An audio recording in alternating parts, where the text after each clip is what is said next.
This is the Edward Jones Chatting Cage. I'm Tim McMaster. Stepping into the cage today, we are lucky to have Danny Duffy, starting pitcher for the Kansas City Royals, enjoying a breakout season in 2016. Danny, thanks so much for joining us.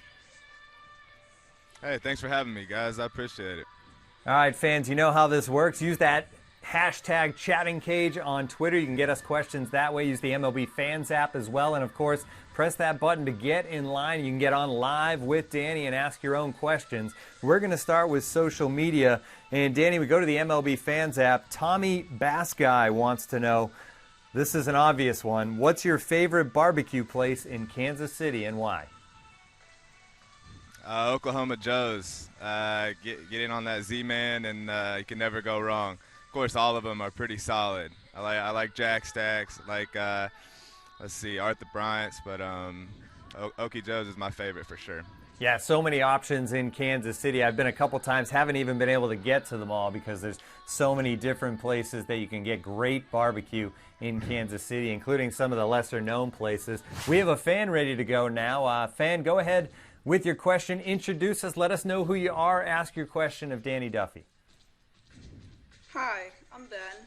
I was just wondering, when you're in a pressure situation, let's say the bases are loaded with 2 outs and it's a 3-2 count, and you're at a home game, do the fans cheering help you or, unfocus you? Oh, of course, the fans always help, especially ours. I mean, you go anywhere, baseball is pretty healthy. There's a lot of people in the seats everywhere you go, but our fans in Kansas City really come with it, and they bring another level of confidence to you, and we're very fortunate to have them. And in those situations when they're willing you into success, definitely helps. It goes a long way. And those Royal fans also really well educated as far as baseball goes. They know when to be quiet for their pitcher, when to cheer, and they know what to do to get you to the finish line. Speaking of those fans, Danny, we're going to go back to social media here, and Respect NY wants to know, how crazy was the parade when you guys won the World Series? The parade? Yeah. My goodness, it was awesome. I mean, it was incredible.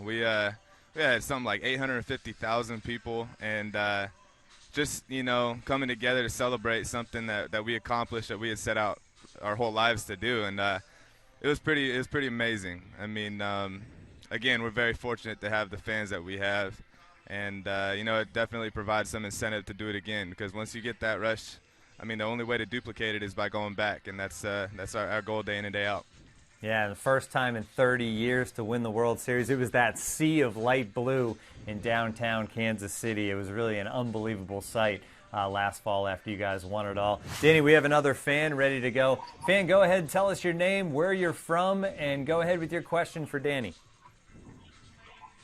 Hey, Duffy, it's Ethan from Springfield, Missouri. It's been an absolute joy watching you pitch this summer, and me and Sung Woo and a whole bunch of us on Royals Twitter miss you there. But the question I have is, you've experienced the highs and the lows of life in Major League Baseball. What's the most important thing that baseball has taught you about life? Probably to not try to control things that you can't control. And in this game, as in life, there's so many variables, and you just prepare for the worst and hope for the best, and prepare your butt off day in and day out for this game, and the rest of it's going to take care of itself. Ethan mentioned the highs and lows of the game, Danny, and one of those highs you had this season was 16 strikeouts. So let's go to that, and Twinning wants to know on MLB Fans, how did it feel to set a Royals record with those 16 strikeouts? It was a pretty fun night. All the way around, we had a really good time. I was just feeding off Salvi, following his lead, and it was just one of those nights where everything clicked. And there's going to be nights like that where you just know you got it. And all three of my pitches were working. My fastball was electric, and Salvi called a fantastic game. So to be up there, for one sentence. Be mentioned with guys who I passed on that single game record for the Royals is pretty humbling. You know, Mark Gubicza and Brett Saberhagen, Zach Greinke, they've done that a whole heck of a lot more than I have. But on that night, it was a special night for sure. Yeah, and it was back in August against the Rays that you got that done. All right, Danny, now it's time for our EDJ question of the day. And today the question is, you've pitched incredibly well at the K this season. 7-0 in 21 outings, 14 of those starts. What factors have led to that huge success when you're at home? The fans, man. Yeah. You know, I think the yard plays to my game a little bit. But, you know, being home, being in front of our fans is a very comfortable feeling. And I've never really felt so free on a mound in my life, and it's very fun to get out there and compete. Danny, you've been great at home, great on the road, too. 12-2 this season, the great ERA as well. We go back to social media. Fan Royalty wants to know, who do you think will win the American League Cy Young Award? My vote's for Porcello, man. He's just such a bulldog. I've always enjoyed watching him compete. You know, even when we were in the same division, and you know he was doing his thing against us.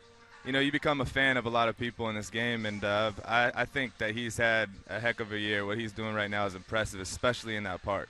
All right, Danny, believe it or not, we're already out of time. Great stuff, though. Thanks so much for joining us. Hey, thank you guys for having me, man. That was fun. That's going to do it for another edition of the Edward Jones Chatting Cage. Join us again next time.